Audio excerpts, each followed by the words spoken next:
Assalamualaikum warahmatullahi wabarakatuh. Wilujeng siang pamirsa, patepang deui sareng simkuring Riris Marisa dina Warta Sunda.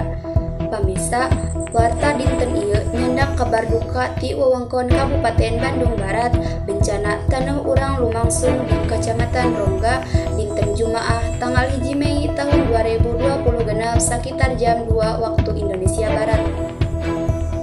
Ieu bencana disababkeun ku hujan ageng anu ngaguyur ti wengi dugi ka siang anu ngakibatkeun tebing satinggi 20 meter di area proyek PLTA Cisokan Hulu runtuh, material tanah jeung babatuan anu ageng nimbun sabagian area konstruksi. Kaasup alat berat anu nuju dianggo.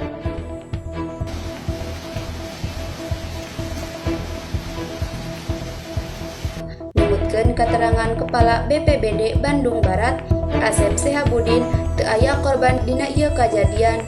Nanging karugian material ditaksir ngahontar miliaran rupiah kumargi alat-alat berat kaurugan taneuh. Sakitu warta anu tiasa kasanggakeun, simkuring Riris Marisa pamit undur diri, hatur nuhun. Wassalamualaikum warahmatullahi wabarakatuh.